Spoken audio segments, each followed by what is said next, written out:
Assalamualaikum warahmatullahi wabarakatuh. Salam sejahtera bagi kita semua. Halo, apa kabar anak-anak? Pastinya baik dong.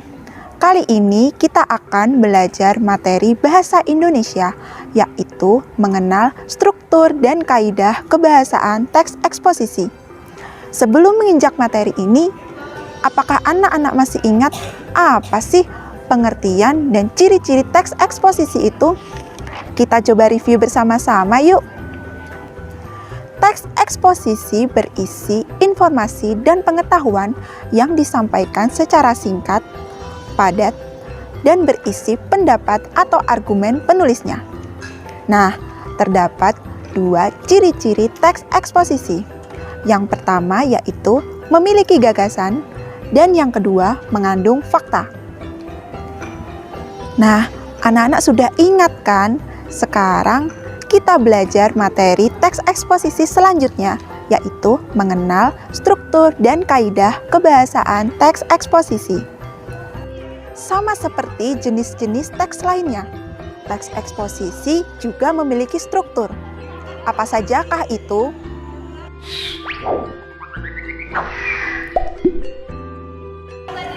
Yang pertama, yaitu tesis. Tesis berisi topik permasalahan yang ingin dibahas oleh penulis. Yang kedua, yaitu argumentasi. Argumentasi berisi pendapat penulis mengenai topik permasalahan yang dibahas. Juga dapat disertai fakta-fakta yang ada untuk mendukung gagasan penulis. Yang terakhir adalah penegasan ulang. Penegasan ulang berisi simpulan dari topik yang dibahas. Nah, biar kalian lebih paham lagi materi mengenai struktur teks eksposisi, kita lihat contoh teks eksposisi berikut ini beserta struktur-strukturnya.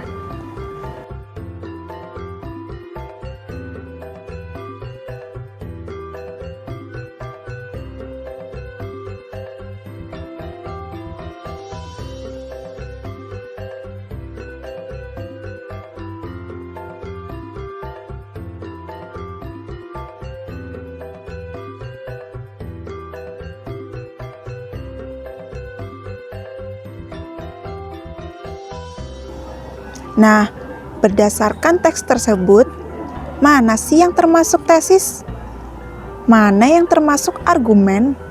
Dan manakah yang termasuk penegasan ulang?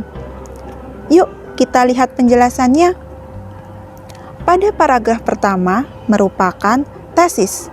Kenapa sih kok bisa disebut tesis?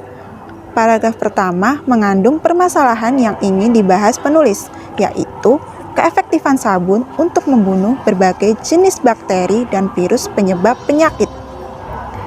Paragraf kedua merupakan argumentasi.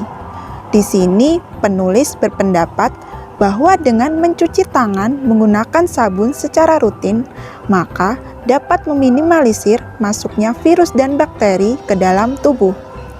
Di sini penulis juga menyertakan fakta dari para ahli bahwa sabun mempunyai kemampuan untuk menonaktifkan virus dan bakteri.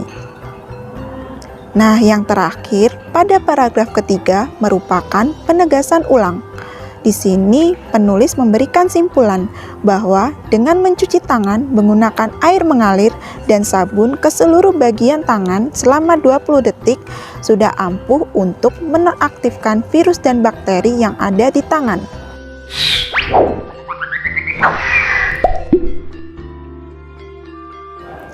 Teks eksposisi memiliki karakteristik atau kaidah kebahasaan. Apa sajakah itu?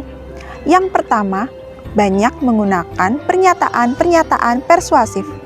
Contoh kalimatnya seperti, pada masa pandemi COVID-19 ini, kita wajib mentaati protokol kesehatan dengan lebih ketat lagi.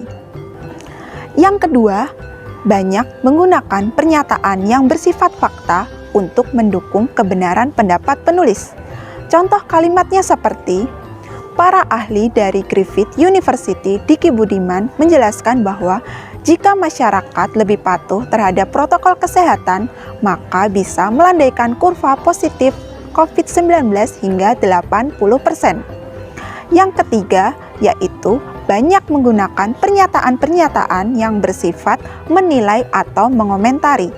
Contoh kalimatnya seperti, harga masker tahun ini lebih murah dibandingkan tahun lalu. Yang keempat, yaitu banyak menggunakan istilah-istilah teknis.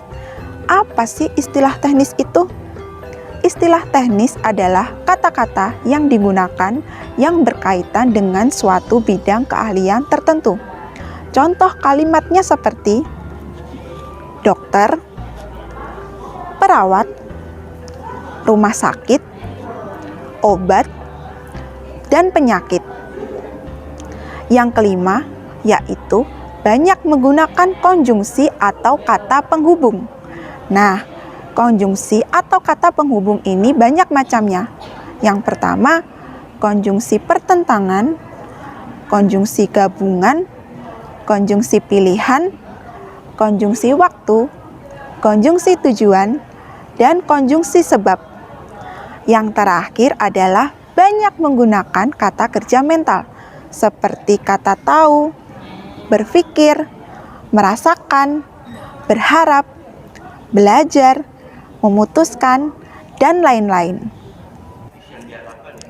Oke anak-anak, itulah tadi materi tentang struktur dan kaidah kebahasaan teks eksposisi.